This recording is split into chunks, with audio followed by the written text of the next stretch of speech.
Uma ideia, um grande negócio. Existe uma pergunta que poucos empreendedores têm coragem de fazer. E se todas as pessoas estiverem erradas? No mundo dos negócios, quase tudo parece seguir uma lógica simples. Mercados possuem líderes. Empresas dominam determinados setores. Marcas tradicionais parecem inatingíveis. Durante algum tempo, essa impressão costuma parecer verdadeira, até que alguém decide desafiar uma certeza. Foi assim com a indústria automobilística, foi assim com a tecnologia, e foi exatamente assim com o mercado de artigos esportivos. No início da década de 1960, praticamente ninguém acreditava que uma empresa americana pudesse competir com os fabricantes americanos de calçados esportivos. A ideia parecia absurda. Os Jogos Olímpicos eram dominados por atletas usando tênis produzidos na Alemanha. Treinadores confiavam nas mesmas marcas havia décadas. Lojas especializadas ofereciam sempre os mesmos produtos. Para qualquer investidor, aquele mercado parecia encerrado. Os vencedores já estavam escolhidos. Mas toda grande transformação começa quando alguém observa aquilo que os outros ignoram. À primeira vista, Phil Knight não parecia destinado a mudar uma indústria. Ele não era um atleta olímpico. Não possuía uma fortuna. Nunca administrara uma fábrica. Também não fazia parte de uma família tradicional do mundo dos negócios. Era apenas um jovem recém-formado, tentando descobrir qual seria seu lugar no mundo. Se alguém o encontrasse caminhando pelo campus da Universidade de Stanford em 1962, dificilmente imaginaria que aquele rapaz construiria uma das marcas mais influentes da história. Se alguém o encontrasse caminhando pelo campus da Universidade de Stanford em 1962, dificilmente imaginaria que aquele rapaz construiria uma das marcas mais influentes da história. Naquele momento, Phil carregava apenas uma mala cheia de livros, algumas anotações de aula e uma pergunta que insistia em ocupar seus pensamentos. Por que os melhores tênis do mundo precisavam vir da Alemanha? Era uma dúvida aparentemente simples, mas, como acontece com frequência nas grandes histórias, perguntas simples podem produzir consequências gigantescas. Enquanto seus colegas buscavam empregos em bancos, escritórios de advocacia e grandes empresas, Phil passava horas analisando relatórios de comércio internacional, observava números, comparava custos de produção, estudava o crescimento da indústria japonesa. Pouco a pouco, começou a perceber algo que quase ninguém enxergava. Depois da Segunda Guerra Mundial, o Japão reconstruía sua economia em velocidade impressionante. Fábricas destruídas estavam sendo substituídas por instalações modernas. Empresas investiam em métodos de produção mais eficientes. Produtos japoneses deixavam de ser conhecidos apenas pelo baixo preço e começavam a conquistar reputação pela qualidade. As câmeras fotográficas eram um exemplo claro dessa transformação. Durante décadas, fabricantes alemães haviam dominado esse mercado. Agora, empresas japonesas apareciam como concorrentes reais. Phil não conseguia ignorar aquele paralelo. Se os japoneses estavam mudando a indústria das câmeras, por que não poderiam fazer o mesmo com os calçados esportivos? Na sala de aula, essa ideia parecia apenas um exercício acadêmico. Fora dela, parecia uma oportunidade. Ainda assim, havia um enorme obstáculo. Uma ideia não constrói empresas. Ela apenas aponta uma direção. Entre imaginar um negócio e colocá-lo de pé, existe um caminho repleto de dúvidas, fracassos e decisões difíceis. A maioria das pessoas desiste antes mesmo de começar essa jornada. Phil Knight decidiu fazer exatamente o contrário. Em vez de procurar respostas em livros, resolveu procurá-las no lugar onde aquela transformação estava acontecendo: o Japão. Ele ainda não sabia, mas aquela viagem mudaria completamente sua vida. Mudaria também a indústria esportiva. E, décadas mais tarde, faria com que um simples símbolo desenhado por uma estudante universitária fosse reconhecido em praticamente todos os países do planeta. Porque algumas empresas nascem para vender produtos, outras nascem para resolver problemas. A Nike nasceu para provar que o impossível costuma durar apenas até alguém decidir enfrentá-lo. Uma ideia, um grande negócio. Capítulo 1. O garoto que observava o que ninguém via. A cidade de Portland despertava cedo. Nas primeiras horas da manhã, caminhões cruzavam as ruas carregando madeira das florestas do Oregon. Pequenos comércios levantavam suas portas de aço e trabalhadores iniciavam mais um dia de uma rotina que parecia repetir-se há décadas. Era uma cidade organizada, discreta, longe dos grandes centros financeiros americanos. Quem olhasse para Portland no final da década de 1930 dificilmente imaginaria que dali sairia uma empresa capaz de desafiar gigantes internacionais. Foi ali, em 24 de fevereiro de 1938, que nasceu Philip Hampson Knight. Sua família vivia confortavelmente, mas sem extravagâncias. O pai, William Knight, era advogado e, anos mais tarde, assumiria a direção de um importante jornal local. Defendia uma ideia simples, quase rígida: ninguém deveria receber oportunidades sem merecê-las. Essa filosofia aparecia nas pequenas decisões do cotidiano. Quando Phil demonstrava interesse por algum trabalho de verão, o pai não fazia ligações para facilitar sua contratação. Quando precisava conquistar alguma coisa, a resposta era sempre a mesma: descubra um jeito. Na época, essa postura parecia severa. Anos depois, Phil compreenderia que aquele comportamento havia lhe ensinado uma das habilidades mais importantes para qualquer empreendedor: aprender a resolver problemas sem esperar que outra pessoa aparecesse com a solução. Ainda adolescente, conseguiu um emprego distribuindo jornais. O despertador tocava quando a maior parte da cidade ainda dormia. Mesmo durante o inverno rigoroso do Oregon, ele saía de casa antes do amanhecer, pedalando quilômetros para cumprir a rota de entregas. O frio cortava o rosto. A chuva era frequente. Algumas manhãs pareciam intermináveis. Mas aquelas horas silenciosas produziram algo muito mais valioso do que um pequeno salário: disciplina. Enquanto muitos colegas associavam trabalho à obrigação, Phil começava a enxergar outra perspectiva. Esforço repetido diariamente criava resultados que pareciam impossíveis quando observados apenas por um único dia. Essa percepção permaneceria com ele por toda a vida. Na escola, não era o aluno mais popular. Também não chamava a atenção como atleta. Gostava de correr, mas estava longe de ser um fenômeno. Havia corredores naturalmente mais rápidos, mais fortes e mais explosivos. Mesmo assim, Phil nunca perdeu interesse pelas pistas. Na verdade, quanto mais treinava, mais percebia que existia algo fascinante no esporte. Não apenas a competição, mas a busca permanente por pequenas melhorias. Reduzir 1 segundo no cronômetro exigia centenas de treinos. Ganhar alguns gramas de leveza em um tênis podia alterar completamente a sensação durante uma corrida. Era um universo onde detalhes produziam diferenças enormes. Sem perceber, Phil começava a desenvolver um hábito que marcaria toda a sua carreira: observar. Enquanto outros atletas prestavam atenção apenas ao resultado da prova, ele prestava atenção em tudo o que acontecia antes da largada. Os tênis, o aquecimento, a postura dos corredores, os equipamentos. Pareciam detalhes insignificantes, mas era justamente ali que sua curiosidade encontrava espaço. No final dos anos 1950, ingressou na Universidade de Oregon. Foi naquele campus que conheceu o homem que mudaria completamente sua maneira de enxergar o esporte: Bill Bowerman. Entre treinadores universitários, Bowerman já possuía uma reputação incomum. Naturalmente, era respeitado pelos resultados obtidos nas competições, mas não era isso que o tornava diferente. Sua verdadeira obsessão não era vencer corridas, era entender por que alguns atletas conseguiam correr melhor do que outros. Passava horas observando passadas, comparando movimentos, cronometrando treinos, analisando cada detalhe técnico. Muitos treinadores acreditavam que talento era suficiente para explicar o sucesso. Bowerman discordava. Na sua visão, desempenho era consequência de centenas de fatores trabalhando juntos: treinamento, alimentação, descanso, mentalidade e equipamento.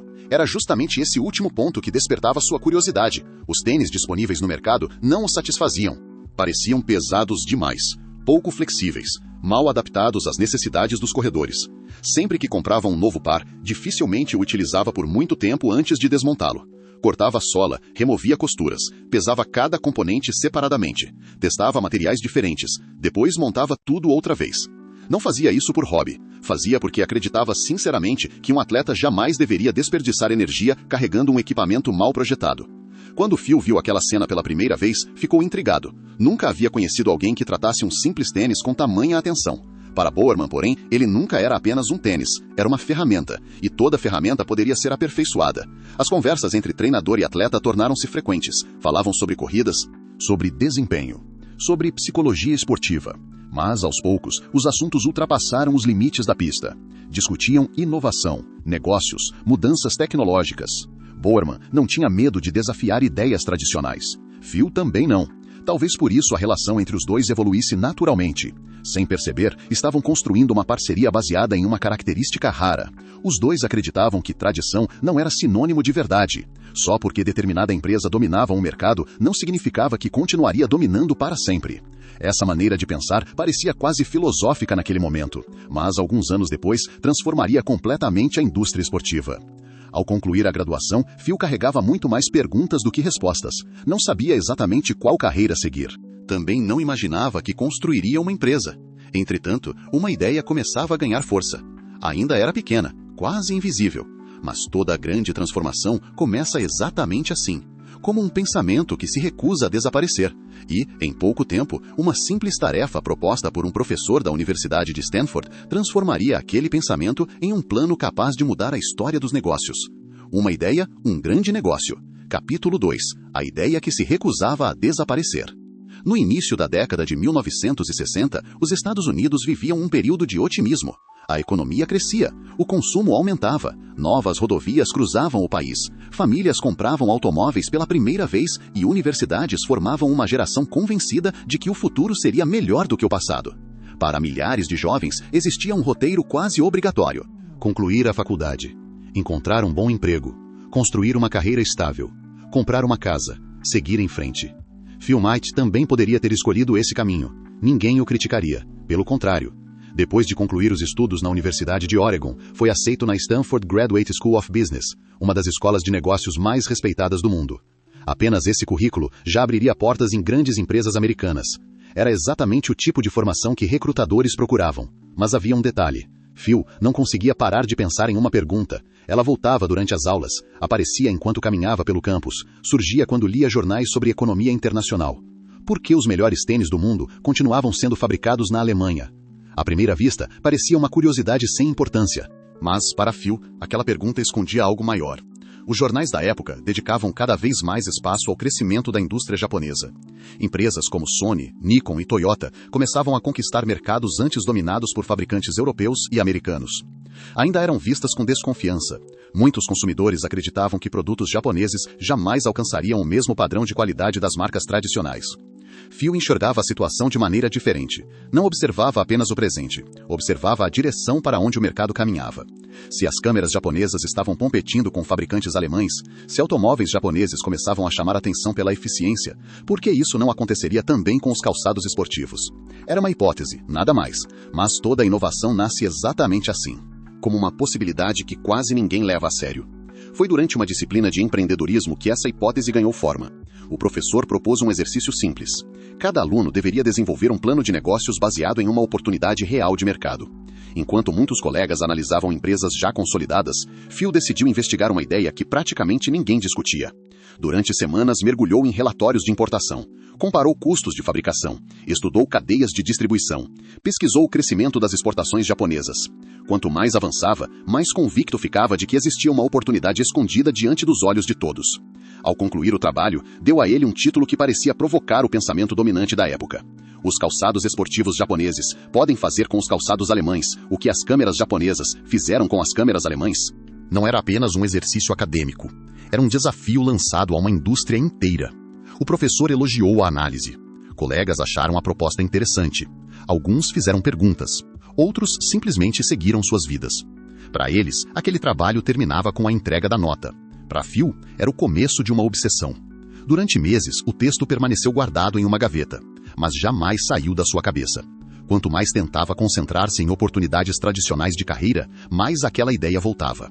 Era como se sua mente recusasse abandoná-la. No entanto, havia um problema que nenhum trabalho universitário resolvia. Uma teoria só vale alguma coisa quando sobrevive ao mundo real. Phil precisava descobrir se sua hipótese fazia sentido fora das páginas de um relatório. E isso significava conhecer de perto a indústria japonesa. Não havia internet, não existiam videoconferências, nem bancos de dados acessíveis com poucos cliques. Se quisesse entender como aquelas empresas trabalhavam, teria de atravessar o oceano. Para muitos amigos, a decisão pareceu estranha, recém-formado, com oportunidades de emprego surgindo, e ainda assim disposto a gastar tempo e dinheiro viajando para o outro lado do planeta. Na época, visitar o Japão não era algo comum para um jovem americano. As memórias da Segunda Guerra Mundial ainda estavam presentes. Além disso, poucos enxergavam o país como uma potência industrial em ascensão. Phil ignorou as dúvidas. Sentia que precisava ver tudo com os próprios olhos. Não procurava apenas uma fábrica, procurava uma resposta. Na primavera de 1962, embarcou para uma viagem que mudaria completamente o rumo da sua vida. Levava uma mala, algumas economias, um diploma de Stanford e uma ideia que ainda não fazia sentido para quase ninguém. Mal podia imaginar que, alguns meses depois, pisaria em uma sala de reuniões no Japão e tomaria uma decisão que transformaria um simples trabalho universitário em uma das empresas mais influentes da história. Às vezes, o momento mais importante da vida de um empreendedor não acontece quando ele abre uma empresa. Acontece quando decide sair em busca de uma resposta que ninguém mais parece interessado em encontrar. E Phil Knight estava prestes a descobrir que algumas respostas mudam muito mais do que uma carreira. Elas mudam o mundo. Uma ideia, um grande negócio. Capítulo 3. A viagem que mudou a história. Na primavera de 1962, Phil Knight embarcou em um avião, levando pouco mais do que uma mala, um diploma recém-conquistado e uma ideia que ainda não conseguia provar. Durante semanas, atravessou diferentes países, conheceu mercados, visitou cidades, conversou com empresários, observou portos, fábricas e centros comerciais. Para quem olhava de fora, parecia apenas mais um jovem fazendo uma viagem ao redor do mundo antes de começar a vida profissional. Na realidade, Phil estava procurando evidências. Queria descobrir se sua teoria sobreviveria quando fosse colocada diante da realidade. Quanto mais se aproximava da Ásia, mais percebia que os livros de economia descreviam apenas parte da transformação que acontecia naquele continente. O Japão reconstruía sua identidade. Menos de 20 anos haviam se passado desde o fim da Segunda Guerra Mundial.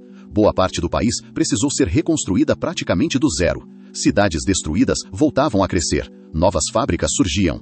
Engenheiros desenvolviam métodos de produção que anos mais tarde seriam estudados em universidades do mundo inteiro. Enquanto muitos americanos ainda associavam produtos japoneses à ideia de baixo custo, empresários japoneses perseguiam outro objetivo: qualidade. Eles não queriam apenas vender mais barato, queriam vender melhor. Phil percebeu isso logo nos primeiros dias. As ruas de Kobe revelavam um país em movimento. Navios chegavam diariamente ao porto. Caminhões cruzavam avenidas transportando mercadorias. Indústrias funcionavam em ritmo intenso. Era impossível caminhar por aquela cidade sem sentir que alguma coisa importante estava acontecendo. Ali existia uma energia diferente, uma confiança silenciosa, como se todo um país tivesse decidido provar ao mundo que podia competir novamente. Entre aquelas empresas estava uma fabricante de calçados esportivos chamada Onitsuka Co., Ltd. Seu principal produto era conhecido pelo nome Tiger. Na Ásia, os calçados já eram respeitados entre corredores e atletas universitários. Nos Estados Unidos, praticamente ninguém conhecia aquela marca. Phil enxergou exatamente o que procurava. O desafio agora era outro: como convencer executivos experientes a confiar em alguém que sequer possuía uma empresa? Durante alguns dias, ensaiou mentalmente a conversa. Anotou perguntas, preparou argumentos, pensou em possíveis objeções. Ainda assim, existia um detalhe impossível de esconder. Ele era apenas um estudante recém-formado, sem experiência, sem escritório, sem funcionários, sem capital. Na manhã da reunião, caminhou até a sede da Onitsuka, tentando esconder o nervosismo. O prédio era discreto. Nada lembrava as sedes luxuosas das grandes corporações americanas. Mesmo assim, transmitia exatamente aquilo que Phil esperava encontrar: organização, disciplina, eficiência. Uma recepcionista conduziu-o até uma sala de reuniões. Enquanto aguardava, observou cuidadosamente o ambiente. Sobre uma mesa, havia diferentes modelos de calçados. Nas paredes, fotografias de atletas japoneses. Tudo ali reforçava uma única mensagem: aquela empresa acreditava profundamente naquilo que produzia. Poucos minutos depois, executivos entraram na sala. Cumprimentos formais, cartões de visita, pequenas apresentações. Então veio a primeira pergunta: Sr. Knight, qual empresa o senhor representa? Durante alguns segundos, Phil permaneceu completamente imóvel. Era a pergunta que mais temia. Naquele instante, duas respostas eram possíveis. A primeira era verdadeira: nenhuma. A segunda ainda não existia, mas poderia existir. Respirou profundamente. Olhou para os executivos e respondeu com absoluta tranquilidade: Blue Ribbon Sports. Naquele momento, a Blue Ribbon Sports não possuía escritório, não tinha funcionários, não existia registro empresarial, nem conta bancária. Era apenas um nome criado poucos dias antes daquela reunião. Mas Phil pronunciou aquelas 3 palavras com tanta convicção que ninguém na sala teve motivo para duvidar. A conversa mudou imediatamente. Os executivos passaram a fazer perguntas sobre distribuição, mercado americano, lojas especializadas, volume de vendas, planos de crescimento. Phil respondeu uma a uma. Algumas respostas baseavam-se em pesquisas feitas durante o MBA. Outras surgiam da própria intuição. Pela primeira vez, não falava como estudante, falava como empresário. A reunião durou mais do que ele imaginava. Quando terminou, um dos diretores fez uma proposta inesperada. A Onitsuka enviaria uma remessa de amostras para a avaliação. Se os resultados fossem positivos, a Blue Ribbon Sports receberia os direitos de distribuição da marca Tiger em parte do território americano. Phil agradeceu mantendo a mesma calma com que iniciara a conversa. Apenas quando atravessou a porta do prédio, percebeu que suas mãos tremiam. Caminhou lentamente pelas ruas de Kobe, sem destino, sem pressa, tentando entender o que havia acabado de acontecer. Algumas horas antes, era apenas um jovem com uma ideia. Agora carregava a possibilidade de construir um negócio. Ainda não existia contrato definitivo, nem garantia de sucesso. Mas havia algo muito mais importante. Uma porta acabava de ser aberta. E Phil sabia que sua vida jamais voltaria a ser a mesma. Naquela noite, olhando pela janela do pequeno hotel onde estava hospedado, pensou em tudo o que ainda precisaria enfrentar. Encontrar clientes, levantar dinheiro, convencer atletas, Construir credibilidade. Nada seria fácil. Mesmo assim, pela primeira vez desde que escrevera aquele trabalho em Stanford, a ideia deixava de ser apenas uma hipótese. Ela começava a se transformar em realidade. Sem perceber, Phil Knight havia dado o primeiro passo para criar uma empresa que, décadas depois, seria reconhecida por bilhões de pessoas. Mas o maior desafio ainda nem havia começado. Porque construir uma empresa é difícil. Construir uma empresa sem dinheiro é outra história. Uma ideia, um grande negócio. Capítulo 4. O homem que vendia tênis no porta-malas. Quando o primeiro lote de tênis Tiger finalmente chegou aos Estados Unidos, Phil Knight percebeu que a parte fácil havia terminado. Conseguir convencer executivos japoneses a confiar em um jovem empresário sem empresa já parecia improvável. Agora ele precisava enfrentar um desafio ainda maior: convencer americanos a comprar uma marca que ninguém conhecia. Naquela época, vender calçados esportivos era completamente diferente do que conhecemos hoje. Não existiam grandes campanhas de marketing. Não havia grandes campanhas de marketing. Não existia internet. As pessoas compravam porque confiavam no vendedor, ou porque outro atleta recomendava o produto. Phil compreendia isso, por isso decidiu que não esperaria clientes aparecerem. Ele iria até eles. Todos os finais de semana, colocava caixas cuidadosamente organizadas no porta-malas do seu Plymouth Valiant azul claro e dirigia por centenas de quilômetros até competições universitárias de atletismo. Enquanto vendedores tradicionais aguardavam consumidores dentro de lojas, Phil caminhava entre pistas de corrida carregando caixas nos braços. Chegava cedo, muito cedo. Gostava de observar o ambiente antes das provas começarem. Treinadores montavam equipamentos, atletas faziam alongamentos, pais conversavam nas arquibancadas. O cheiro de grama molhada misturava-se ao das pistas recém-preparadas. Ali, longe dos escritórios e das salas de reunião, Phil encontrava exatamente o tipo de pessoa que queria ouvir: corredores. Ele nunca iniciava uma conversa tentando vender. Primeiro perguntava: como está o treinamento? Quantos quilômetros você corre por semana? O que você acha do tênis que está usando? A pergunta parecia simples, mas escondia uma estratégia inteligente. Enquanto o atleta respondia, Phil aprendia. Descobria onde os calçados machucavam, quais modelos eram mais pesados, quais escorregavam em pistas molhadas.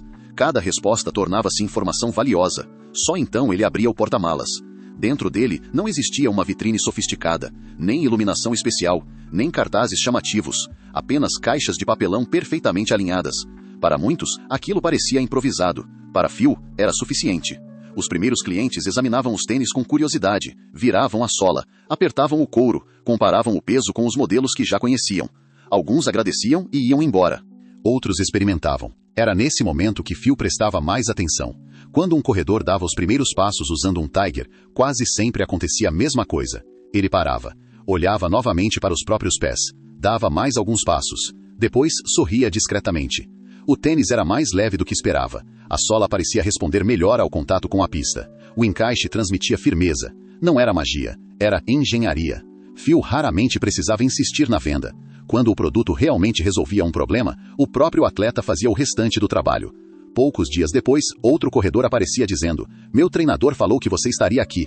Ou então: meu amigo comprou um par no mês passado. Posso experimentar? Sem perceber, a Blue Ribbon Sports começava a crescer da forma mais poderosa possível. Pela confiança. Phil aprenderia uma lição que carregaria por toda a vida. Publicidade pode chamar a atenção, mas reputação é construída por pessoas satisfeitas. Enquanto isso, Bill Bowerman observava tudo com enorme interesse. Para ele, vender era importante, mas aprender era ainda mais.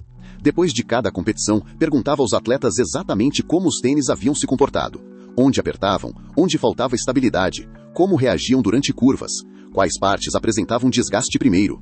Nenhuma observação era ignorada. Na oficina improvisada de sua casa, os pares recém-utilizados eram desmontados, como se fossem objetos de estudo. Bowerman media, pesava, cortava, colava novamente. Cada corrida produzia uma nova ideia. Cada atleta ajudava, sem perceber, a desenvolver a próxima geração de calçados. Era um método completamente diferente daquele utilizado pelas grandes empresas. Em vez de criar um produto e depois descobrir a opinião do mercado, Bowerman construía o produto junto com o mercado. Foi justamente essa obsessão pelos detalhes que começou a diferenciar a Blue Ribbon Sports. Ela ainda era pequena, ainda dependia totalmente da Onitsuka, ainda possuía poucos funcionários, mas começava a desenvolver algo muito mais difícil de copiar: uma cultura. Uma empresa onde ninguém acreditava que um produto estivesse realmente pronto. Sempre existia alguma coisa que podia melhorar. Essa mentalidade acompanharia a Nike por décadas, e seria justamente ela que impediria a empresa de acomodar-se quando finalmente alcançasse o sucesso. Naquele momento, porém, Phil Knight ainda não pensava em dominar o mercado mundial. Seu objetivo era muito mais simples: vender o próximo par de tênis, depois o seguinte, e continuar fazendo isso tempo suficiente para provar que sua ideia não era apenas um bom trabalho apresentado em Stanford. Era um negócio capaz de mudar uma indústria inteira. Uma ideia, um grande negócio. Capítulo 5, o homem que nunca parava de melhorar um tênis. Enquanto Phil Knight passava os fins de semana viajando entre competições universitárias, Bill Bowerman raramente permanecia satisfeito por muito tempo com qualquer modelo de tênis. Mesmo quando os atletas elogiavam os produtos Tiger, ele fazia a mesma pergunta: mas será que pode ficar melhor? Essa obsessão não era novidade. Desde os primeiros anos como treinador da Universidade de Oregon, Bowerman acreditava que um corredor desperdiçava energia por causa do próprio equipamento. Cada grama a mais, cada costura mal posicionada, cada sola rígida demais. Tudo isso obrigava o atleta a gastar esforço desnecessário. A maioria das pessoas jamais perceberia essa diferença. Bowerman percebia. Para ele, um tênis nunca era apenas um tênis. Era uma ferramenta de desempenho. E toda ferramenta podia ser aperfeiçoada. Sua oficina, montada nos fundos da casa, parecia um laboratório improvisado. Prateleiras cobertas por caixas, pedaços de couro espalhados sobre a bancada, frascos de cola, tesouras, martelos, lixas, moldes de madeira, solas desmontadas. À primeira vista, o ambiente parecia uma completa desorganização, mas Bowerman sabia exatamente onde cada peça estava. Era naquele pequeno espaço que passava horas tentando resolver problemas que a maioria das empresas sequer havia percebido.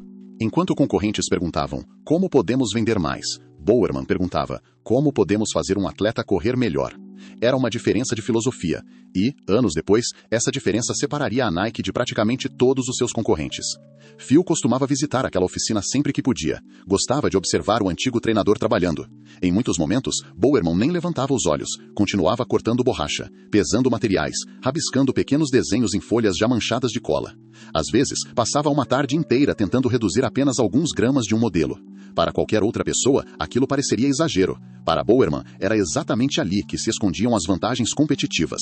Ele dizia frequentemente, se você melhorar 1% todos os dias, no final, ninguém conseguirá alcançá-lo. Essa mentalidade começou a influenciar toda a Blue Ribbon Sports. Os funcionários aprendiam rapidamente que nenhum produto era considerado definitivo.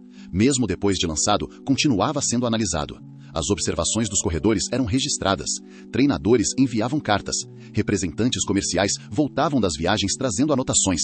Nada era descartado. Phil também descobria outra realidade. Quanto mais a empresa crescia, mais dependente se tornava da Onitsuka. Os pedidos aumentavam rapidamente, mas toda a decisão importante continuava sendo tomada no Japão.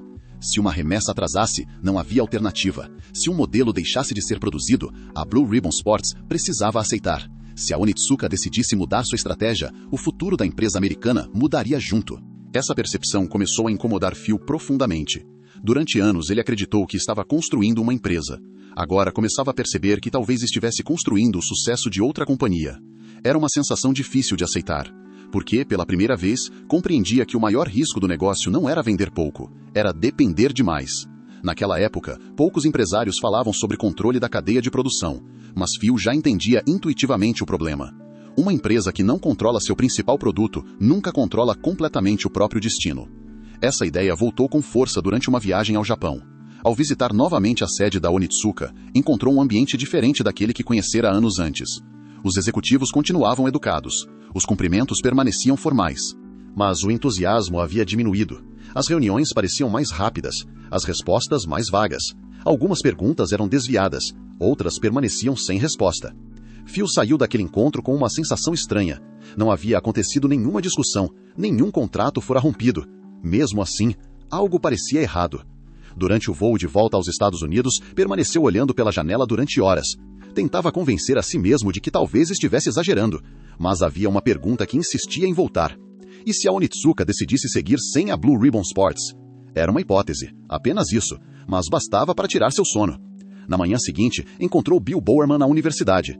Depois de alguns minutos conversando sobre vendas, viagens e novos modelos, Phil fez uma pergunta inesperada. Bill, e se um dia não tivermos mais os Tiger? Bowerman permaneceu em silêncio por alguns segundos. Depois respondeu com a tranquilidade de quem já refletia sobre aquilo havia muito tempo. Então, construiremos os nossos. Phil olhou para o antigo treinador. Nenhum dos dois sorriu, porque ambos sabiam o que aquela resposta significava. Criar um tênis era difícil. Criar uma marca era muito mais. Mas, naquele instante, pela primeira vez, a ideia parecia possível. Eles ainda não tinham um nome, não possuíam um logotipo, nem uma fábrica, nem investidores. Tinham apenas uma convicção. Se desejassem controlar o próprio futuro, precisariam criar algo que ninguém pudesse tirar deles. Naquele momento, a Blue Ribbon Sports ainda era uma distribuidora, mas, silenciosamente, a semente da Nike acabava de ser plantada. Uma ideia, um grande negócio. Capítulo 6. Um nome capaz de atravessar gerações. Algumas empresas nascem em grandes escritórios. Outras surgem dentro de universidades. Existem aquelas criadas em garagens. A Nike nasceu em meio à incerteza. No início de 1971, Phil Knight vivia dividido entre dois mundos. Durante o dia, a Blue Ribbon Sports continuava vendendo os calçados Tiger. Os pedidos aumentavam, novos clientes apareciam e o negócio parecia saudável. À noite, porém, outro projeto ocupava completamente sua mente. Um projeto que ainda não tinha nome, não tinha identidade, não tinha história, mas carregava um objetivo muito claro: construir uma marca que nunca mais dependesse das decisões de outra empresa. Phil sabia que estava assumindo o maior risco de sua carreira. Se a nova marca fracassasse, perderia dinheiro. Poderia comprometer a relação com a Onitsuka e colocaria em perigo tudo que havia construído durante quase uma década. Mesmo assim, não fazer nada parecia ainda mais perigoso. Durante semanas, ele reuniu um pequeno grupo de pessoas de confiança. Entre elas estava Jeff Johnson. Jeff era diferente da maioria dos vendedores. Enquanto outros pensavam apenas em fechar pedidos, ele observava detalhes que quase ninguém percebia. Conhecia os clientes pelo nome, lembrava das preferências de cada corredor, sabia quais modelos funcionavam melhor em diferentes tipos de prova. Acima de tudo, acreditava na empresa. Quando Phil comentou que precisariam criar uma marca própria, Jeff não perguntou quanto ela custaria. Perguntou apenas: como vamos chamá-la? A pergunta parecia simples, a resposta era muito mais difícil. A procura pelo nome perfeito. Durante dias, folhas de papel cobriram mesas e paredes do pequeno escritório. Centenas de palavras foram escritas. Algumas pareciam fortes, outras modernas. Algumas transmitiam velocidade, outras lembravam tecnologia. Nenhuma parecia certa. Phil começava a ficar impaciente. As primeiras caixas precisavam ser produzidas. Os catálogos estavam sendo preparados. Os fornecedores aguardavam uma definição. O tempo estava acabando. Na madrugada de um daqueles dias, Jeff Johnson acordou de repente. Anos mais tarde, contaria que uma única palavra permanecia girando em sua cabeça: Nike. Na mitologia grega, Nike era a deusa da vitória. Representava conquista, velocidade, superação. Na manhã seguinte, Jeff telefonou imediatamente para Phil. Acho que encontrei o nome. Phil ouviu em silêncio. Não respondeu imediatamente. Pegou um pedaço de papel. Escreveu a palavra lentamente. Nike. Curta, 5 letras. Fácil de pronunciar, fácil de lembrar. Mesmo assim, ele não teve aquela sensação que muitos imaginam existir quando uma grande ideia aparece. Anos depois, confessaria algo curioso. O nome não era exatamente o seu favorito, mas não existia tempo para continuar procurando. As caixas precisavam seguir para a impressão. Às vezes, grandes decisões não acontecem porque encontramos a solução perfeita. Acontecem porque chega o momento de decidir. Phil respirou fundo, olhou novamente para a folha e respondeu: vamos usar esse. Naquele instante, sem cerimônia, sem discursos, sem comemorações, nascia oficialmente a Nike, o desenho de $35. Agora existia um nome, mas uma marca ainda precisava de um rosto. Phil lembrava-se de uma estudante da Universidade Estadual de Portland chamada Carolyn Davidson. Ela cursava design gráfico e fazia pequenos trabalhos para complementar a renda. Os dois haviam se conhecido casualmente no campus. Phil gostava da maneira como ela resolvia problemas visuais. Telefonou convidando-a para um projeto. Quando Carolyn chegou ao escritório, recebeu uma missão simples. Preciso de um símbolo, algo que represente movimento, velocidade. Não quero um desenho complicado, quero algo que qualquer pessoa reconheça imediatamente.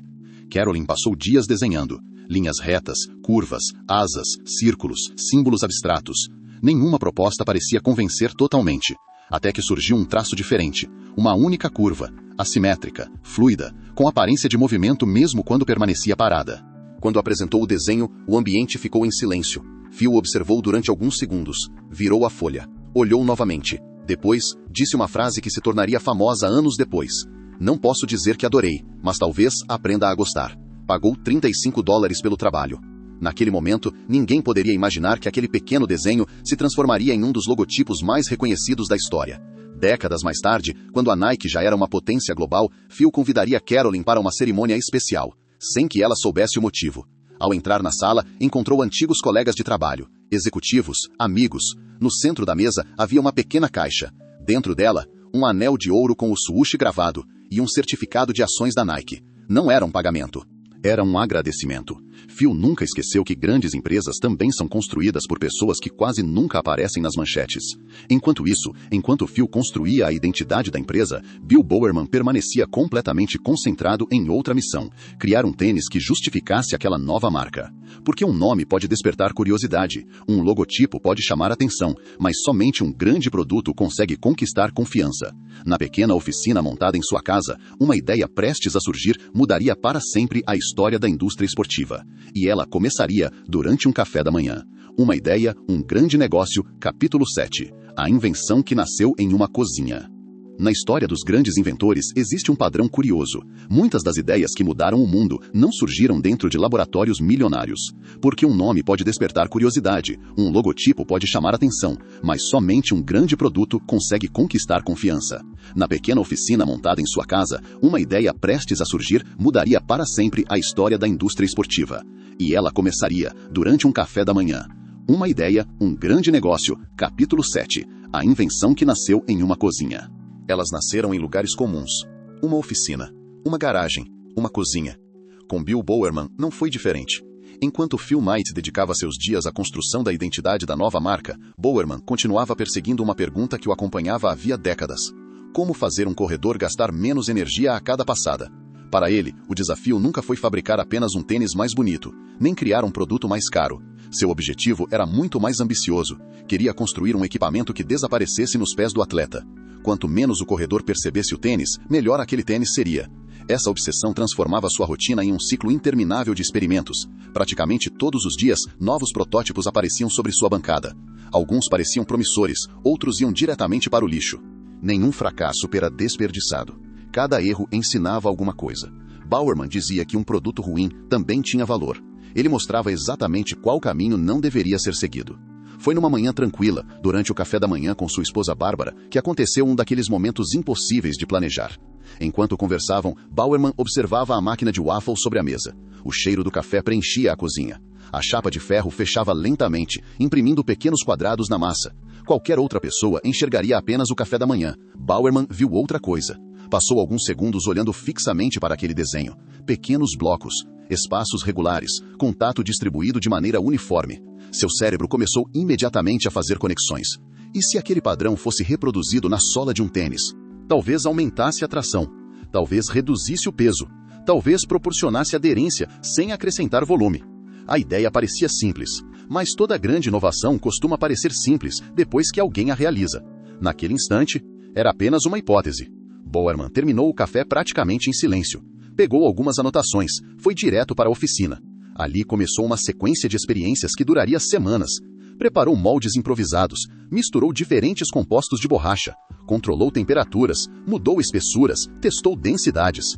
O primeiro resultado foi um desastre. A borracha aderiu completamente à chapa metálica. Quando tentou abrir o equipamento, destruiu a máquina de waffles. O cheiro de borracha queimada espalhou-se pela casa. Bárbara entrou na oficina e encontrou o marido olhando para aquela bagunça. Por alguns instantes, ninguém disse nada. Depois, ela apenas balançou a cabeça, como quem já conhecia perfeitamente aquela personalidade obstinada. Não era a primeira ferramenta sacrificada em nome de uma ideia, e certamente não seria a última.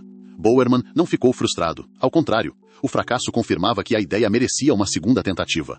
Mudou a composição da borracha, refinou os moldes, repetiu o processo, outra vez, e mais outra, até que finalmente segurou nas mãos um protótipo diferente de tudo o que havia produzido antes. A sola era leve, os pequenos relevos distribuíam melhor o contato com o solo, a aderência impressionava. Nascia o Waffle Sole, uma inovação inspirada em um objeto que existia em praticamente todas as cozinhas americanas. Quando os primeiros corredores testaram aquele protótipo, perceberam imediatamente a diferença. O tênis transmitia segurança, respondia melhor às mudanças de direção, parecia acompanhar o movimento do corpo. Para Bowerman, aquilo representava muito mais do que um novo produto. Era a prova de que observar o mundo com curiosidade podia revelar soluções escondidas em lugares improváveis. Enquanto isso, Phil Knight acompanhava os testes com enorme entusiasmo. Sabia que a Nike precisava de algo que a diferenciasse dos concorrentes. Não bastava ter um nome novo. nem um logotipo marcante. A empresa precisava entregar inovação real, e era exatamente isso que Bowerman colocava sobre a mesa. A partir daquele momento, a Nike deixava de ser apenas uma nova marca de calçados esportivos. Passava a ser uma empresa de pesquisa, de desenvolvimento, de experimentação. Essa mudança de mentalidade seria decisiva para tudo o que aconteceria nas décadas seguintes. Os consumidores talvez nunca soubessem como aquela sola havia sido criada, mas sentiriam o resultado a cada corrida. E, sem perceber, começariam a associar a Nike a uma palavra que Phil Knight perseguia desde o início: inovação. Mas, enquanto a empresa comemorava seus avanços técnicos, uma tempestade aproximava-se silenciosamente. A Onitsuka observava o crescimento da antiga parceira e preparava uma resposta que colocaria a sobrevivência da Nike em risco. Uma ideia, um grande negócio. Capítulo 8. A guerra que quase destruiu a Nike. O sucesso costuma revelar um problema inesperado. Quanto mais a Nike crescia, mais visível ela se tornava. Durante anos, a Blue Ribbon Sports havia sido apenas uma pequena distribuidora americana vendendo calçados produzidos pela Onitsuka. Naquela época, dificilmente seria vista como uma ameaça.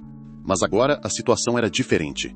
A antiga distribuidora havia criado sua própria marca, desenvolvia seus próprios produtos, conquistava novos clientes e começava a competir diretamente no mesmo mercado. Era inevitável que a Onitsuka reagisse. Phil Knight sabia disso. A pergunta nunca foi se aconteceria. A pergunta era quando. Esse momento chegou mais cedo do que ele imaginava. As cartas começaram a chegar. Primeiro, comunicações formais. Depois, notificações jurídicas. Em seguida, acusações mais diretas. A Onitsuka afirmava que a Nike havia violado acordos comerciais durante o processo de transição entre as duas empresas. Do outro lado, Phil Knight sustentava uma posição completamente diferente. Segundo ele, a Onitsuka já demonstrava sinais claros de que pretendia substituir a Blue Ribbon Sports por outro distribuidor nos Estados Unidos. Na visão da Nike, criar uma marca própria não era um ato de deslealdade, era uma questão de sobrevivência. O conflito deixou de acontecer em salas de reunião. Agora, aconteceria diante de juízes. Para grandes multinacionais, processos judiciais costumam ser apenas mais um custo operacional. Para a Nike, era uma ameaça existencial. Se perdesse a disputa, a empresa poderia enfrentar indenizações pesadas, dificuldades para produzir novos modelos e um enorme desgaste de imagem. A equipe jurídica começou a reunir documentos, contratos antigos, cartas trocadas durante anos, registros de pedidos, correspondências enviadas do Japão. Cada folha de papel poderia fazer diferença. Phil passava horas revisando arquivos. Muitas noites terminavam da mesma forma, sozinho no escritório, uma pilha de documentos sobre a mesa, uma calculadora, uma xícara de café já fria, e uma pergunta que nunca saía da sua cabeça: quanto tempo ainda conseguiríamos resistir? O processo não era o único problema. Enquanto advogados preparavam a defesa da empresa, os bancos também começavam a demonstrar preocupação. A Nike precisava de crédito para continuar crescendo. Mas instituições financeiras não gostam de incertezas. E poucas situações geram mais incerteza do que um processo envolvendo o principal negócio de uma empresa. Em diversas reuniões, Phil percebeu olhares desconfiados. Alguns gerentes passaram a questionar a capacidade da Nike de cumprir seus compromissos. Outros sugeriam reduzir drasticamente os investimentos. Na prática, estavam dizendo que a empresa deveria parar de crescer. Phil recusava essa ideia. Na sua visão, diminuir o ritmo naquele momento seria entregar espaço para os concorrentes. Em diversas reuniões, Phil percebeu olhares desconfiados. Alguns gerentes passaram a questionar a capacidade da Nike de cumprir seus compromissos. Outros sugeriam reduzir drasticamente os investimentos. Na prática, estavam dizendo que a empresa deveria parar de crescer. Phil recusava essa ideia. Na sua visão, diminuir o ritmo naquele momento seria entregar espaço para os concorrentes. Em diversas reuniões, Phil percebeu olhares desconfiados. Alguns gerentes passaram a questionar a capacidade da Nike de cumprir seus compromissos. Outros sugeriam reduzir drasticamente os investimentos. Na prática, estavam dizendo que a empresa deveria parar de crescer. Phil recusava essa ideia. Na sua visão, diminuir o ritmo naquele momento seria entregar espaço para os concorrentes. Era um risco enorme, mas eles já aprenderam uma lição importante. Empresas jovens raramente morrem porque cresceram rápido demais. Muitas morrem porque tiveram medo de continuar crescendo. Mesmo sob pressão, a rotina da Nike não parou. Bill Bowerman continuava desenvolvendo novos protótipos. Jeff Johnson mantinha contato constante com distribuidores. As equipes comerciais viajavam pelo país apresentando a nova marca. Phil fazia questão de preservar uma aparência de normalidade. Sabia que o medo poderia contaminar toda a organização. Liderar naquele momento significava transmitir confiança, mesmo quando ele próprio tinha dúvidas. Anos depois, Phil escreveria em sua autobiografia que aquele foi um dos períodos mais desgastantes de sua vida. Havia dias em que parecia impossível conciliar tudo. Advogados, bancos, fornecedores, funcionários, clientes. Cada grupo esperava respostas diferentes, e quase nenhuma delas era simples. Ainda assim, em meio ao caos, aconteceu algo curioso. As vendas continuavam aumentando. Quanto mais a empresa aparecia no mercado, mais corredores experimentavam seus produtos. Quanto mais atletas utilizavam os novos modelos, mais treinadores recomendavam a marca. Era um contraste impressionante. Financeiramente, a empresa enfrentava um dos momentos mais difíceis da sua história. Comercialmente, nunca estivera tão forte.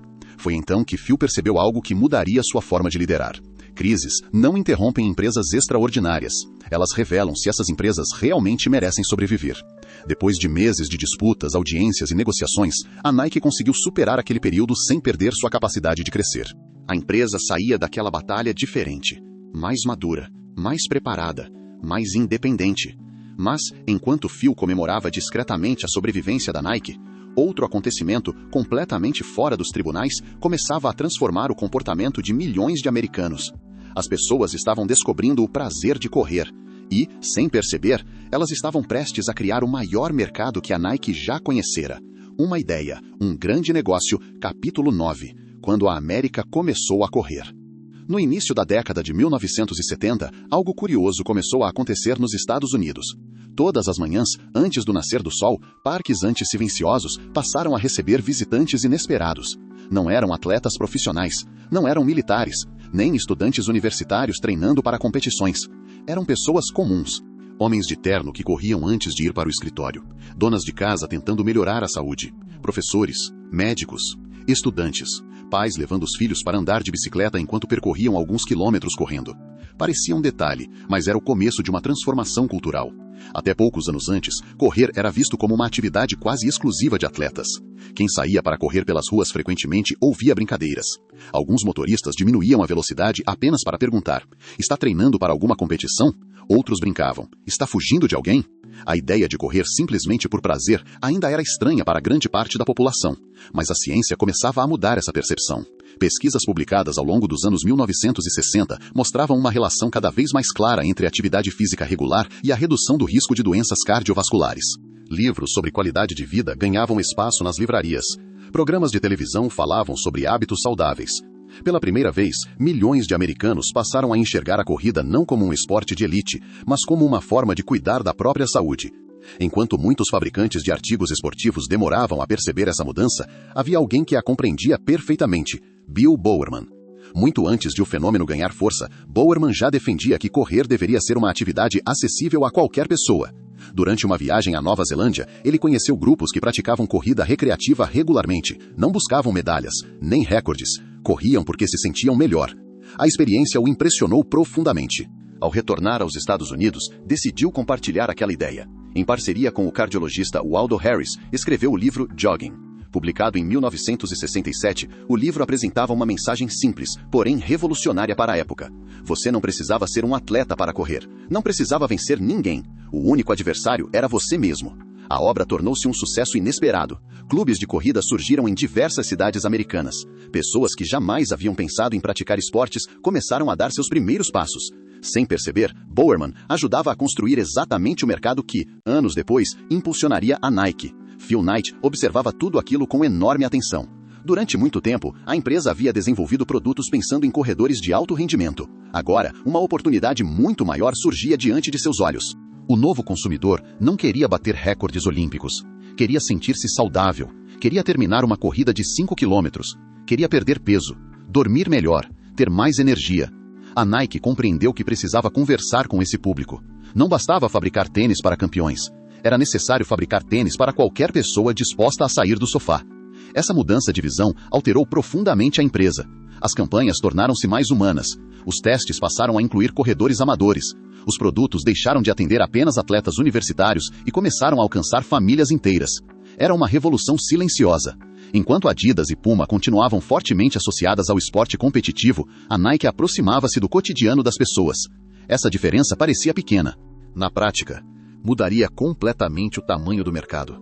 As vendas cresceram em ritmo acelerado. Novos distribuidores apareciam todos os meses. Pequenas lojas esportivas transformavam-se em grandes clientes. O nome Nike começava finalmente a ganhar reconhecimento nacional. Mas havia outro elemento que ajudaria a consolidar a identidade da marca: Não era uma tecnologia, nem uma campanha publicitária. Era um homem. Seu nome era Steve Prefontaine. Para milhares de jovens americanos, ele não era apenas um corredor. Era o retrato da coragem. Enquanto muitos atletas administravam o esforço durante uma prova, Prefontaine fazia exatamente o contrário. Assumia a liderança logo no início. Impunha um ritmo intenso. Preferia perder tentando vencer a terminar uma corrida arrependido por não ter arriscado.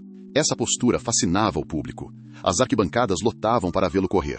Universidades organizavam caravanas para acompanhar suas competições. Jornalistas descreviam seu estilo como agressivo.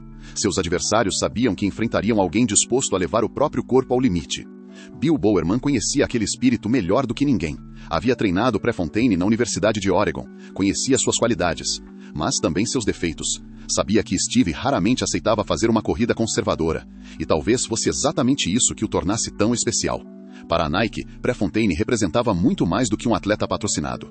Ele personificava tudo aquilo em que a empresa acreditava: coragem, inconformismo, entrega absoluta. Os protótipos desenvolvidos por Bowerman eram frequentemente testados por Steve. Depois dos treinos, os dois passavam longos minutos discutindo detalhes. Onde o tênis apertava, como respondia nas curvas, o que poderia melhorar. A pista transformava-se em laboratório. O atleta transformava-se em pesquisador. Cada corrida ajudava a construir o próximo modelo. A Nike não criava produtos para depois descobrir se funcionavam. Criava produtos junto daqueles que realmente os utilizavam. Essa filosofia tornou-se uma das maiores vantagens competitivas da empresa. E também uma das mais difíceis de copiar. No entanto, a história preparava um golpe inesperado. Em 30 de maio de 1975, Steve Prefontaine morreu em um acidente automobilístico. Tinha apenas 24 anos. A notícia espalhou-se rapidamente pelos Estados Unidos. Para Bill Bowerman, era a perda de um atleta extraordinário. Para Phil Knight, era a perda de um amigo. Durante dias, um silêncio incomum tomou conta da empresa. Não havia muito o que dizer. A Nike perdera aquele que melhor representava sua essência. Mas algumas pessoas deixam marcas que continuam existindo muito depois de partirem. Prefontaine era uma delas. Décadas mais tarde, corredores que jamais o viram competir continuariam conhecendo sua história. Porque sua maior vitória nunca foi um recorde, foi inspirar milhões de pessoas a correr com coragem. E essa coragem continuaria guiando a Nike pelos anos seguintes. Uma ideia, um grande negócio, capítulo 10. O dia em que a Nike entrou para a história. No final da década de 1970, Phil Knight percebeu algo curioso. Durante anos, ele havia sonhado em fazer a Nike crescer. Agora que isso finalmente acontecia, os problemas apenas mudavam de tamanho. As pequenas preocupações dos primeiros anos haviam desaparecido, mas surgiram desafios muito maiores. Novas fábricas, mais funcionários, mais fornecedores, mais países, mais produtos, mais responsabilidade. A empresa já não precisava provar que conseguia fabricar bons tênis. Precisava provar que conseguiria administrar um crescimento sem precedentes. Os números impressionavam. Ano após ano, as vendas aumentavam. A Nike deixava de ser conhecida apenas entre corredores universitários. Seu nome começava a aparecer em revistas de negócios. Especialistas discutiam seu crescimento. Concorrentes acompanhavam cada lançamento. Mesmo assim, Phil evitava comemorar. Ele sabia que crescimento acelerado escondia um perigo. Quanto maior a empresa, maior sua necessidade de capital. Cada novo pedido exigia investimentos antecipados. Era preciso produzir milhares de pares antes mesmo de receber o pagamento. A empresa vendia muito, mas quase todo o dinheiro voltava imediatamente para a produção. Era uma corrida permanente. A Nike crescia, mas nunca parecia ter dinheiro suficiente. Os bancos continuavam financiando boa parte da operação. Phil passava horas negociando linhas de crédito. Em alguns momentos, sentia que administrava duas empresas ao mesmo tempo. Uma vendia tênis, a outra procurava dinheiro para continuar vendendo. Chegou um momento em que ficou evidente. A Nike precisava de uma nova fonte de recursos. Foi então que surgiu uma ideia que durante anos parecera distante: abrir o capital da empresa, levar a Nike para Wall Street. A decisão não foi simples. Phil sempre enxergou a Nike como algo pessoal. Cada funcionário, cada produto, cada risco, tudo fazia parte da sua própria história. Transformar a empresa em uma companhia de capital aberto significava dividir parte daquele controle. Era um preço alto, mas talvez fosse o único caminho para continuar crescendo. Depois de meses de preparação, o grande dia finalmente chegou, 2 de dezembro de 1980. Na Bolsa de Valores de Nova York, investidores começaram a negociar ações da Nike pela primeira vez. Para o mercado financeiro, era apenas mais uma abertura de capital. Para Phil Knight, era impossível não lembrar do passado. Enquanto jornalistas fotografavam aquele momento, sua memória voltava 18 anos. Voltava à pequena sala de reuniões em Kobe, ao instante em que inventou o nome Blue Ribbon Sports, ao porta-malas cheio de caixas, as viagens intermináveis pelas estradas do Oregon, a oficina improvisada de Bill Bowerman, as noites em claro tentando descobrir como pagar fornecedores. Tudo aquilo parecia distante, mas continuava vivo. A abertura de capital foi um sucesso. O valor das ações cresceu rapidamente. Funcionários que haviam recebido participação na empresa descobriram que, de um dia para o outro, possuíam um patrimônio milionário. Phil fez questão de lembrar que aquele resultado não pertencia apenas aos fundadores. Pertencia a todos que haviam acreditado na empresa quando ela ainda era pequena. Mas o mercado não costuma permitir longos períodos de tranquilidade. Enquanto Wall Street comemorava o desempenho da Nike, uma nova ameaça surgia. Seu nome era Reebok. Até aquele momento, a empresa britânica era vista como uma concorrente secundária. Poucos executivos da Nike acreditavam que ela pudesse representar perigo. Foi um erro. Enquanto a Nike continuava concentrando grande parte dos investimentos em corrida e basquete, a Reebok observava outro fenômeno: as academias. No início da década de 1980, milhões de pessoas passaram a frequentar aulas de ginástica aeróbica. O movimento era liderado principalmente por mulheres. A música mudava, a moda mudava, os hábitos mudavam. A Reebok foi a primeira grande marca a compreender que aquelas consumidoras não procuravam apenas um tênis esportivo. Queriam conforto, estilo e identificação. A empresa lançou produtos específicos para aquele público. As vendas explodiram. Em poucos anos, a Reebok ultrapassou a Nike em faturamento nos Estados Unidos. A notícia caiu como uma bomba dentro da empresa. Durante muito tempo, a Nike havia sido a marca que desafiava gigantes. Agora, era ela quem precisava reagir. Alguns analistas afirmavam que a empresa havia perdido sua capacidade de inovar.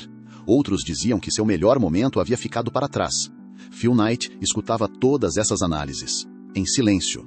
Não porque concordasse, mas porque já ouvira previsões semelhantes antes, quando criou a Blue Ribbon Sports, quando rompeu com a Onitsuka, quando lançou a Nike, quando apostou no solado waffle.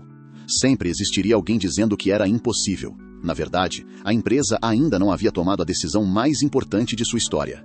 Em 1984, um jovem jogador da Universidade da Carolina do Norte preparava-se para entrar na NBA. Seu nome ainda era conhecido apenas pelos apaixonados por basquete, mas, em poucos anos, seria conhecido pelo mundo inteiro. A Nike precisava tomar uma decisão: continuar jogando com segurança, ou apostar tudo em um único atleta, uma aposta que parecia loucura, e justamente por isso, mudaria para sempre a história do esporte. Uma ideia, um grande negócio. Capítulo 11. A aposta que ninguém teve coragem de fazer. O ano era 1984. A Nike atravessava um dos momentos mais delicados desde sua fundação. Durante quase 20 anos, a empresa havia construído sua reputação no atletismo. Corrida era o seu território. Bill Bowerman havia revolucionado os tênis para corredores. Steve Prefontaine transformara a marca em símbolo de coragem. Mas o mercado estava mudando. Rapidamente. A Reebok conquistava espaço. As academias explodiam em popularidade. E um esporte começava a dominar as conversas em todo o país: o basquete. A NBA vivia uma nova fase. As rivalidades entre Magic Johnson e Larry Bird aumentavam a audiência da televisão americana. Os ginásios lotavam. As transmissões chegavam a milhões de lares. Pela primeira vez, o basquete deixava de ser apenas um esporte. Tornava-se entretenimento, cultura, negócio. Phil Knight observava aquele movimento com enorme atenção. Sabia que a Nike precisava conquistar espaço naquele universo. Mas existia um problema. Praticamente ninguém associava a Nike ao basquete. Quando um jovem atleta pensava em tênis para jogar na NBA, pensava primeiro na Converse ou na Adidas. A Nike aparecia muito atrás. Era preciso mudar essa percepção, e rápido. Foi então que entrou em cena um homem que quase nunca aparece nas propagandas da empresa. Seu nome era Sonny Vaccaro. Vaccaro trabalhava diretamente com o basquete universitário. Passava boa parte do ano viajando pelos Estados Unidos, assistindo jogos, conversando com treinadores, observando jogadores. Ele não procurava apenas talento, procurava personalidade. Na primavera de 1984, havia um nome que aparecia constantemente em suas anotações: Michael Jordan. Jordan acabara de liderar a Universidade da Carolina do Norte e chegava ao draft da NBA cercado de expectativa. Era extremamente competitivo, explosivo, confiante. Mas ainda estava longe de ser considerado uma lenda. Na verdade, alguns especialistas acreditavam que outros jogadores daquela geração teriam carreiras mais brilhantes. Sonny discordava completamente. Depois de assistir dezenas de partidas, chegou a uma conclusão: Michael não era apenas um excelente jogador. Era alguém capaz de mudar a forma como as pessoas enxergavam o esporte. Na primeira reunião com os executivos da Nike, Vaccaro apresentou sua ideia: Ela parecia completamente insana. Quero investir praticamente todo o orçamento do basquete em um único atleta. A sala ficou em silêncio. Durante alguns segundos, ninguém respondeu. Até que um dos diretores fez a pergunta inevitável. Em apenas um jogador? Vaccaro confirmou. Sabia exatamente o risco que estava propondo. Naquela época, as grandes marcas distribuíam seus investimentos entre vários atletas. Se um não desse certo, os outros compensariam. Era a estratégia considerada segura. Vaccaro queria fazer exatamente o contrário. Concentrar tudo em Michael Jordan. Se desse errado, a Nike perderia milhões. Se desse certo, mudaria completamente sua posição no mercado. Phil Knight ouviu atentamente. Ele próprio havia construído sua carreira apostando quando os outros preferiam esperar. Mesmo assim, a proposta parecia assustadora. Michael Jordan jamais havia disputado uma partida na NBA. Ninguém sabia como reagiria à pressão. Ninguém se seu estilo funcionaria entre profissionais. Ninguém sabia sequer se ele permaneceria saudável. Era uma aposta baseada em potencial, não em resultados. As reuniões continuaram durante dias. Os debates tornaram-se intensos. Executivos analisavam números, comparavam contratos, projetavam cenários. Vaccaro insistia sempre no mesmo argumento.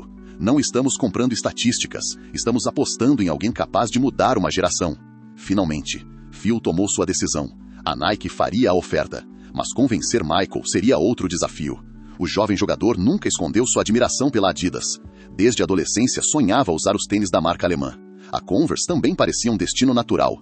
Era a empresa das maiores estrelas da NBA. A Nike era apenas uma terceira opção. Quando recebeu o convite para visitar a sede da empresa em Oregon, Jordan demonstrou pouco interesse. Segundo relatos de pessoas próximas, chegou a dizer que preferia não fazer a viagem. Foi então que aconteceu um daqueles momentos discretos que mudam completamente a história. Sua mãe, Delores Jordan, sentou-se ao lado do filho, olhou diretamente para ele e disse algo extremamente simples. Filho, antes de dizer não, você precisa ouvir o que eles têm para oferecer. Michael respeitava profundamente a mãe, aceitou viajar, sem imaginar que aquela decisão mudaria completamente sua vida. Enquanto isso, na sede da Nike, os funcionários preparavam a apresentação mais importante da história da empresa, porque eles sabiam. Se Michael Jordan dissesse sim, a Nike teria uma oportunidade única. Mas, se dissesse não, talvez demorasse muitos anos para encontrar outro atleta capaz de provocar o mesmo impacto.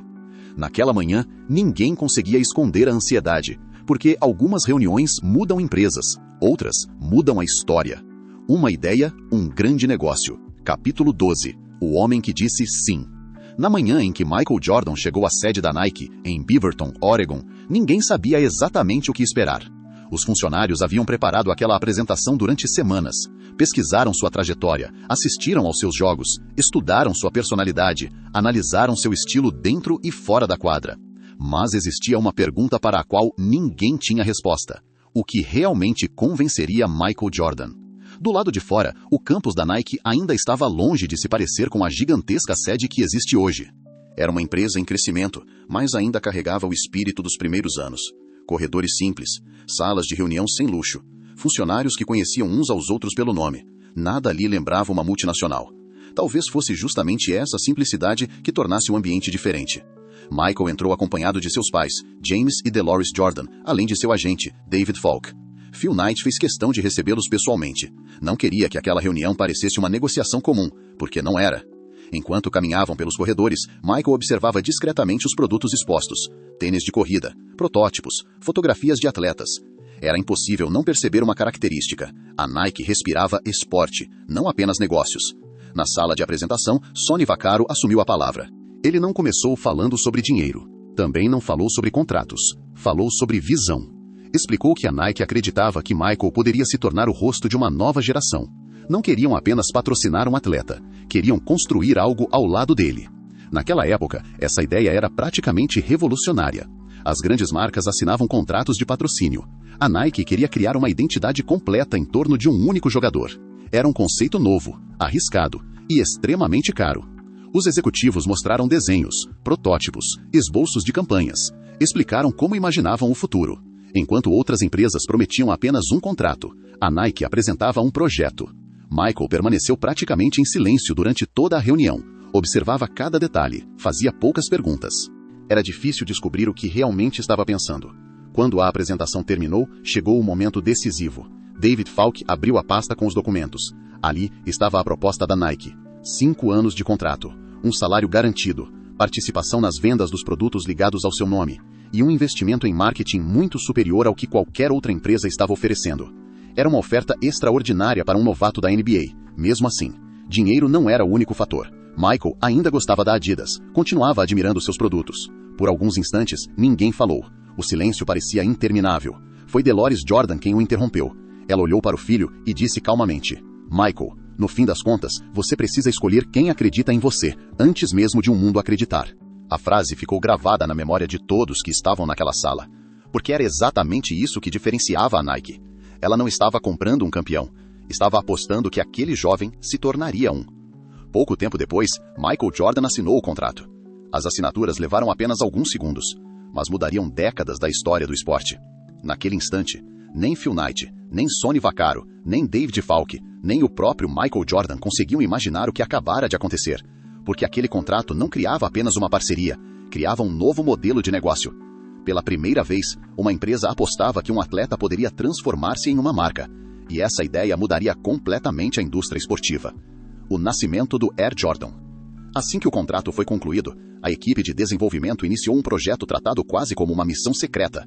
O objetivo era criar um tênis que refletisse a personalidade de Michael, não apenas seu estilo de jogo, mas sua atitude. Os designers estudaram fotografias, analisaram movimentos, conversaram com treinadores, observaram a maneira como Jordan atacava a cesta. Chegaram a uma conclusão: nada naquele jogador era discreto, ele jogava para vencer, não para passar despercebido. O tênis precisava transmitir exatamente essa sensação. Os primeiros protótipos quebravam praticamente todas as convenções do mercado. As cores vermelho e preto dominavam o visual. Linhas agressivas substituíam o desenho tradicional. Era um calçado impossível de ignorar. Quando Michael recebeu o primeiro modelo, ficou impressionado. Parecia diferente de tudo o que havia usado. Mais do que um equipamento, parecia uma declaração. A Nike decidiu dar um nome ao projeto: Air Jordan. Não era apenas um produto, era o início de uma nova categoria dentro da empresa. Mas o destino ainda reservaria outro acontecimento inesperado. Durante a temporada de estreia de Michael, a discussão sobre as regras da NBA para o uso de determinados modelos e combinações de cores ganhou enorme repercussão. A Nike percebeu rapidamente o potencial daquela história. Em vez de tratar a controvérsia como um problema, transformou-a em narrativa.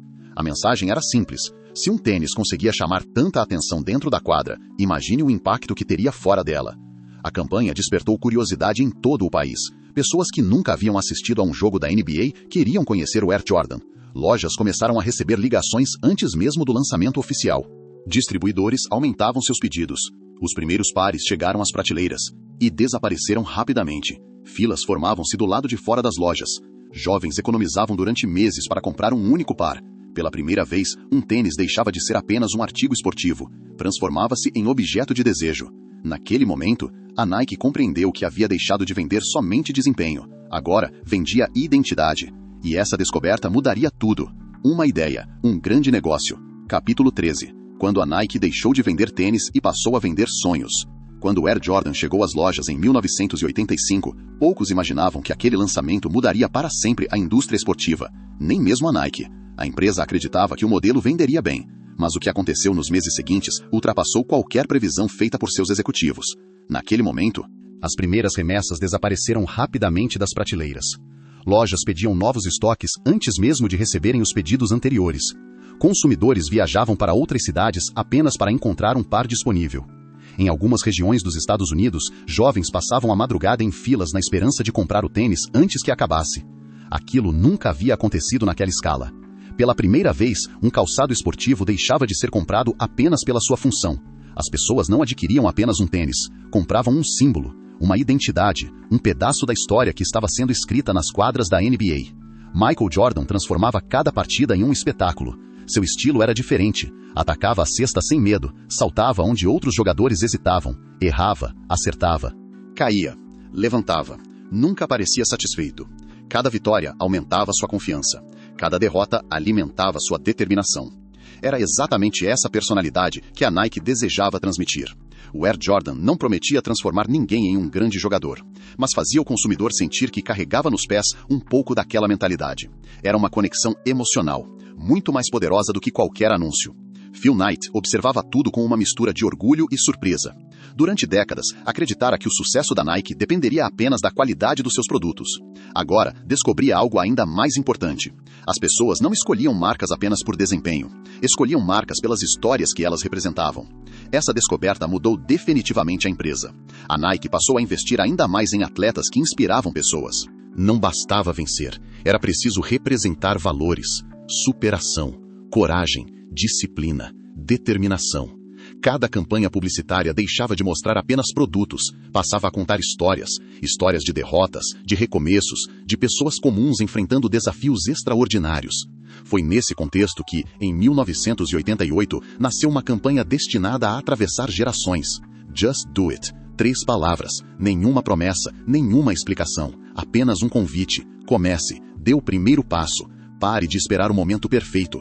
A campanha tornou-se um fenômeno mundial, porque falava com todos. Não importava se você era um campeão olímpico, um estudante, um pai de família ou alguém tentando correr seu primeiro quilômetro. A mensagem era a mesma. O único passo impossível é aquele que nunca acontece.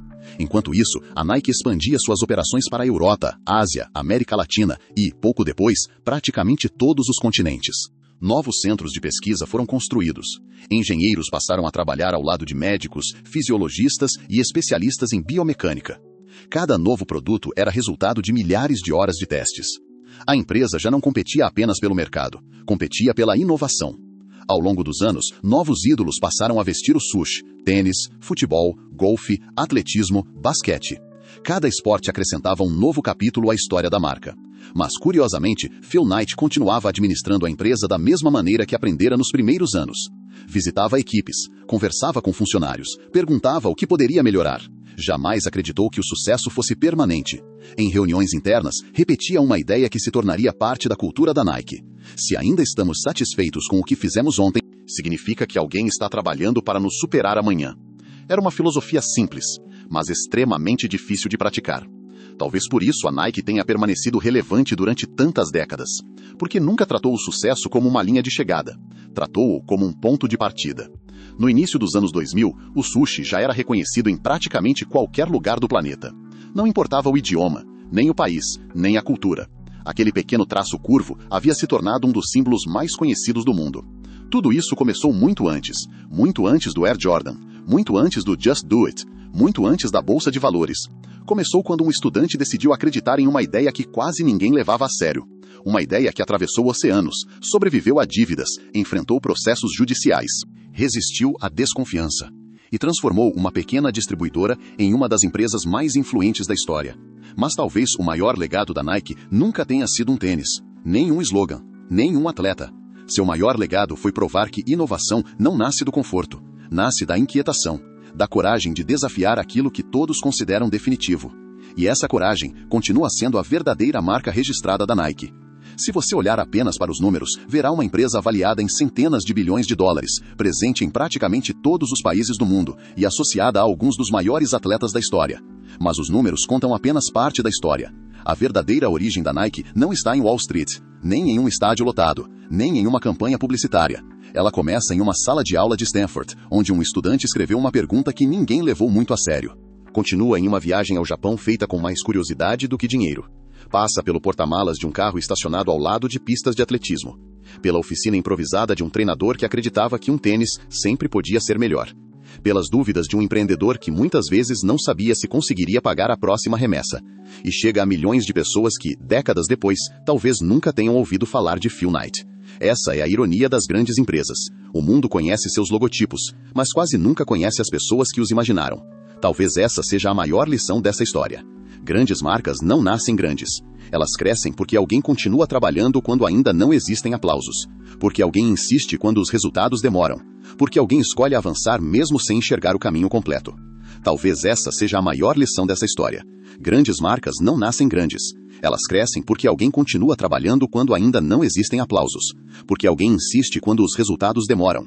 Porque alguém escolhe avançar mesmo sem enxergar o caminho completo. Phil Knight nunca teve todas as respostas. Bill Bowerman nunca acreditou que um produto estivesse realmente pronto.